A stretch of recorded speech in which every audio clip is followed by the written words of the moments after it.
With more than 280 million copies sold and over $9 billion in revenue, the Grand Theft Auto franchise is one of the most lucrative entertainment properties in human history, video game or otherwise. Whilst you'd have to travel pretty damn far to find someone who hasn't at least heard of it today, Rockstar's open-world prostitute Puntathon had surprisingly modest origins, back when it launched in 1997. Returning to the first GTA today, it's certainly a comparatively basic offering, but also shows the smart, satirical DNA which would define the series over time. Better still, there's a ton of detail hidden across this furtive first step that's way more considered than its top-down graphics or controversial reputation would have you think. I'm Scott from WhatCulture.com, and this is Grand Theft Auto: 10 Coolest Easter Eggs, Secrets, and References Explained. Number 10. The box art features Trump Tower and a secret cheat code. The first set of Easter eggs appear not in the game itself, but actually the cover art. For starters, GTA's European box art simply features the game's logo splashed over a seemingly nondescript skyscraper. It's nothing fancy, but it's effective enough. More keen-eyed players might have noticed though that this is in fact a picture of New York City's Trump Tower. Amusingly, Rockstar eventually decided to include the building in the series proper, creating the Trump Tower knockoff Cleethorpes Tower in GTA 4. Meanwhile, the box art for GTA's PC release in North America touted an altogether sneakier secret. The license plate of the car reads 6031769, which can be entered as a cheat to unlock infinite lives. Even better still, the number itself is a reference to the classic ZX Spectrum platformer Manic Miner, where that same number string unlocks the cheat for level select. Number 9. The Wanted level system was inspired by the Blues Brothers. GTA's Wanted system has existed since the very first game, initially represented by the chattering heads of police officers before it evolved into showing stars from GTA 3 onwards. However, the entire concept of this overall escalation in how much the police want to hunt you down was inspired by the 1980 comedy classic The Blues Brothers, in which the titular characters find themselves pursued by an increasingly overpowered fleet of cops, SWAT teams, and the National Guard. That's not the only classic movie the original GTA pays homage to though, as minor gangster character Cabo is also clearly inspired by Joe Cabot from Quentin Tarantino's Reservoir Dogs. He appears not only in name, but also a Jules-like egg-headed appearance. Number 8. Various cheat codes contain hidden messages. As much as achievements have made cheat codes decidedly less fun today, back in 1997, DMA Designs / Rockstar included a host of balmy cheats for players to experiment with in the original GTA. The cheats were all activated by entering a short message at the menu screen, and while many were nothing more than willfully provocative phrases like "suck my rocket," several contained overt references to personnel who worked on the game alongside pop culture at large. Inputting the word groovy to access all weapons was a nod to Bruce Campbell's iconic catchphrase from the Evil Dead movies. Also, if you want to unlock all weapons, armor, and a get out of jail free card, you just need to enter Peckinpah, as a reference to iconic filmmaker Sam Peckinpah. The God Mode cheat, however, is unlocked by typing in "Hang the DJ," a lyrical reference to the famous song Panic by the Smiths. And in the PC version, entering "I am Gary Penn" turns on profanity, name-dropping DMA's creative director at the time, Gary Penn. Number 7. Cops bob their heads as a homage to British police. Despite the strictly American setting of the GTA franchise overall, save for the cult classic London 1969 expansion pack, there's been an unmistakably British sense of humour since its inception. And that's felt in one especially subtle way in the original game. Though GTA's top-down perspective makes it easily missed, the cops in fact chase the player while their heads bob up and down. This wasn't just a goofy affectation on the part of the devs, but a nod to how British police are historically nicknamed bobbies. Better still, if you have some music playing in the background, they can totally be bobbies on the beat. Yes, I'll see myself out.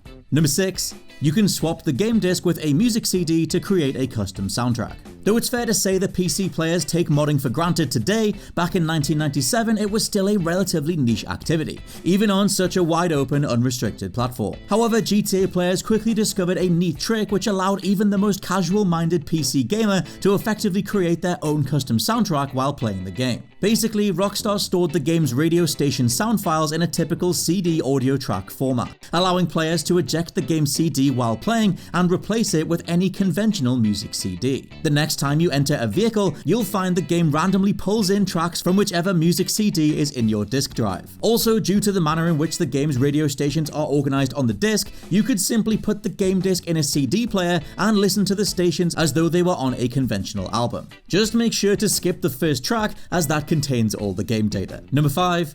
GTA's manual explains the top-down perspective. The most distinct aspect of the first two mainline GTA games is their top-down perspective. However, even in GTA 3, if you press the change view button enough, you could get a top-down view there too. While most players probably haven't put that much thought into it, I mean it was 1997, it's just the way the game looked, pull out the original title's manual and you'll find out there was an artistic reason behind the whole thing.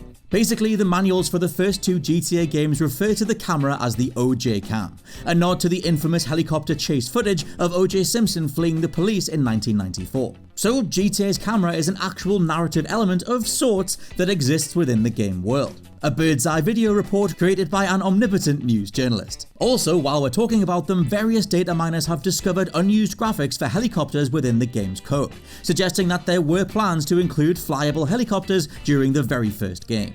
Number 4, there's a sneaky way to reduce police aggression. It's no secret that the original GTA is a little bit rough around the edges from a technical perspective, especially as DMA/Rockstar would take tons of ambitious leaps going forward. Those technical limitations, however, did allow some players to make life a little easier on themselves, as the game's engine can only support a finite number of cop cars, no matter how many people you kill. So as satisfying as it is to explode cop cars, you can do yourself a favor by leaving them as intact as possible, because the damaged cop cars will simply continue to chase you around the city in a stuck limited number. Damage them enough to destroy them and they come back as a whole new unit, respawning to take you down better than ever. Get good enough at this tactic and you'll be able to leave the police force eating your dust no matter what you've done beforehand.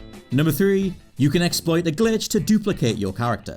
As polished as the more recent GTA games have become, the original not so much. To that end, the PC version of the game features a peculiar glitch which allows players to create a duplicate version of the main character. This can be achieved by going to a bike without any weapons, pressing enter to hop on the bike and holding control at the same time. If you then get in a car behind the bike and drive towards the bike, you'll find a clone of yourself running alongside that same bike. It's just kinda weird. Turns out though, the game does recognize this, at least in some fashion, as running over your doppelganger will see both of you die at once. Number 2, killing a complete line of Harrykrishnas unlocks a secret message.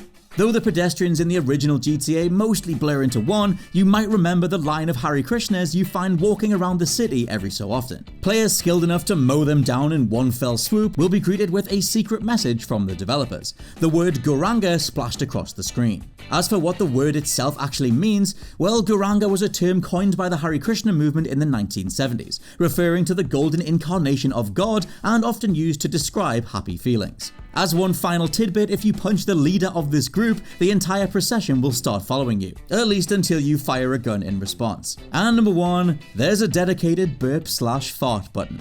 If you haven't played the original GTA in years, as let's be honest, most of us haven't, you've probably entirely forgotten about the fact that the game has a secret function that allows you to burp and fart on command. Because of course it does. Though most players assume that the game's car horn button, square on PS1, tab on PC, had no active functionality while on foot, some eventually discovered that it gifted them the ability to burp and fart whenever they want. It's like being on a lunch break with Jules Gill. While the feature thankfully returned in GTA 2, the player sadly hasn't been granted this all-you-can-toot power in any other GTA since. Of all the features we keep requesting in GTA 6, maybe we just start putting this at the very top. And those have been various Easter egg secrets and references from the original Grand Theft Auto. Let us know if you would like us to delve into GTA 2 and all the others in the series after this one.